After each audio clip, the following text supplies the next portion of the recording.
Good morning बच्चों। कल हम लोगों ने जो जीवन सूत्राणी पाठ था उस पाठ को पढ़ा था। अब संस्कृत में हमारे पाठ समाप्त होते हैं। हम लोग पुनः जो हिंदी काव्य में कुछ शेष पाठ बचे थे उनकी व्याख्या को देखेंगे। आज का जो हमारा पाठ है वह है चींटी पाठ है, जिसे लिखने वाले हैं सुमित्रानंदन पंत जी।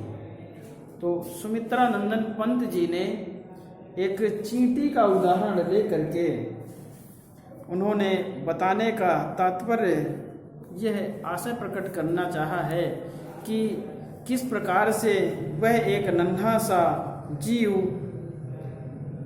निरंतर गतिशील रहता है, हमेशा गति करता रहता है, बिना भय के सभी जगह विचरण करता रहता है और उसमें कभी न हार मानने वाली जो एक प्रवृत्ति निहित है, इन सबको उदाहरण के रूप में प्रस्तुत करके सुमित्रानंदन पंत जी व्यक्ति को उत्साहित करना चाहते हैं, हम सबको उत्साहित करना चाहते हैं। एक उदाहरण के रूप में उन्होंने इस चींटी को रखा है।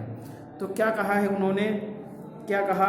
चींटी को देखा वह सरल विरल काली रेखा, तमके तागे सी जो हिलडुल चलती लघुपद पल पल मिलजुल, वह है पिपीलिका भांति पाती। चींटी के बारे में बताया कि चींटी है क्या, क्या सीख हमें उससे मिलनी है। निरंतरता, लगातार उसकी जो कार्य करने की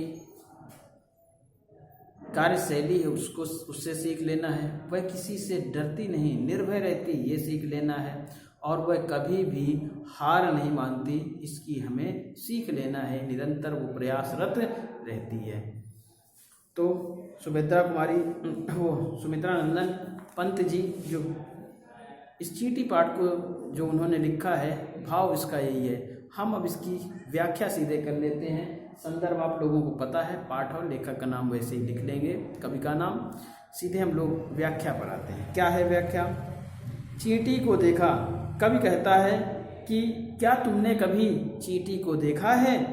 वह सरल विरल काली रेखा, तमके तागे सी जो हिलडुल। वह कैसी है? वह अत्यंत सरल और सीधी है तथा वह पतली काली रेखा की भांति, तमके तागे सी जो हिलडुल, कैसी है? जो काले धागे की भांति हिलती डुलती हुई चलती लघुपद पल पल मिलजुल। वह अपने छोटे छोटे पैरों से प्रत्येक क्षण चलती है, हमेशा चलती रहती है, पल पल मिलजुल। और क्या कहा? वे सब एक पंक्ति में आगे पीछे अर्थात मिलजुल कर चलती हैं।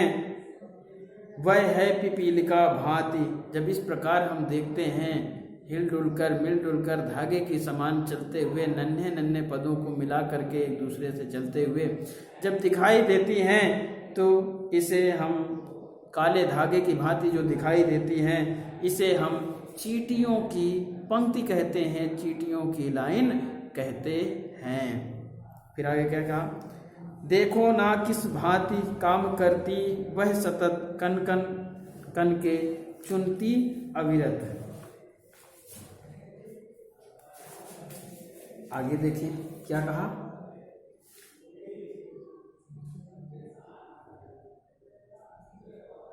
देखो ना किस भांति काम करती वह सतत कन कन कन के चुनती अविरत। जो कहा देखा ना किस भांति, कवि यहाँ बताना चाहता है कि आप लोगों ने देखा कि किस प्रकार से जो एक चींटी है वो क्या करती रहती है? काम करती सतत, सतत माने लगातार, लगातार वह अपना काम करती ही रहती है। कन कन कन के चुनती औरत और चुनती अविरत, और एक एक कण एकत्रित कर, लगातार एकत्रित करके वह अपना भोजन एकत्रित करती है या भंडार को भरती है। फिर से देखें पर, देखो ना किस भांत काम करती वह सतत। कभी संबोधित करता है कि आप देखें किस प्रकार से जो एक चींटी है वह लगातार काम करते हुए अपने भोजन को एकत्रित कण कण चुन चुन करके अपने भंडार को भरती है। तो ये रहा आप लोगों का पहला पैराग्राफ। इसी में आगे जो पैराग्राफ है उसको भी एक बार देख लेते हैं। गाय चराती, धूप खिलाती, बच्चों की निगरानी करती। कवि सुमित्रा नंदन पंत जी कहते हैं यहाँ पर थोड़ा सा भाव के अनुसार चलिएगा कि वह अपने गायों को चराती है, बच्चों को धूप खिलाती है, अपने बच्चों की निगरानी भी स्वयं करती है। लड़ती अरिसे तनिक न डरती, वह अपने दुश्मन से लड़ जाती है, अरि माने दुश्मन, उससे तनिक भी डरती नहीं है। दल के दल से ना संवारती, वह अपने पूरे दल के दलों का, सभी प्रकार के दलों का संचालन भी करती है। घर आंगन जनपद बुहारती, वह अपने घर के आंगन की और अपने आम रास्तों की साफ सफाई भी करती है। आगे देख लें पूरा। चींटी है प्राणी सामाजिक, वह श्रमजीवी वह सुनागरिक। चींटी एक कैसा है? सामाजिक प्राणी है, वह श्रमजीवी, वह परिश्रम में लगातार लगे रहने वाला जीव है, और वह सुनागरिक एक अच्छे नागरिक की भांति वह कार्य करने वाला लघु प्राणी है, एक जीव है। देखा चींटी को उसके जी को। यहाँ पर इन पंक्तियों में कवि सुमित्रानंदन पंत जी चींटी के आकार, छोटे आकार और उसका जो कार्य करने की क्षमता, उसकी शैली कितना विस्तार से बढ़ाया कि उसके हृदय को देखिए, उसकी हिम्मत को देखिए, बहुत सी बातें बताई। क्या कहा? देखा चींटी को उसके जी को। उन्होंने कहा चींटी को देखा कितना लघु प्राणी है, और उसके जी को, उसकी हिम्मत को देखिए। भूरे बालों किसी कतरन छिपा नहीं उसका छोटापन। कवि कहता है कि उसका छोटापन किसी से छुपा नहीं है। वो जमीन पर जब चलती है तो भूरे बालों के छोटी छोटी कतरन की भांति दिखाई देती है।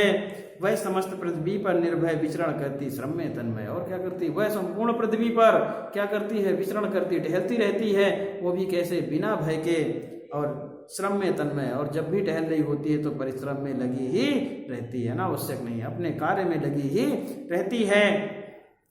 वह जीवन की चिनकी अच्छे, और वह जीवन में कभी न समाप्त होने वाली चिनगारी की भांति है।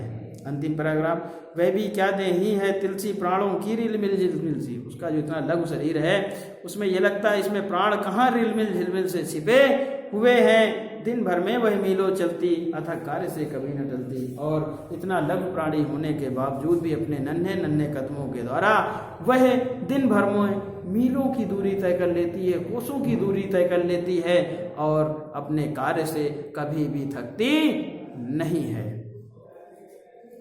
तो ठीक है बच्चों, ये रहा आपका चींटी पाठ। कल हम लोग एक नए पाठ का अध्ययन करेंगे। इसकी व्याख्या उम्मीद करता हूँ कि आप लोगों को समझ में आ गई होगी। क्या चींटी से सीख मिल रही है ये भी आपने जान लिया। आज की कक्षा यहीं पर संपन्न होती है।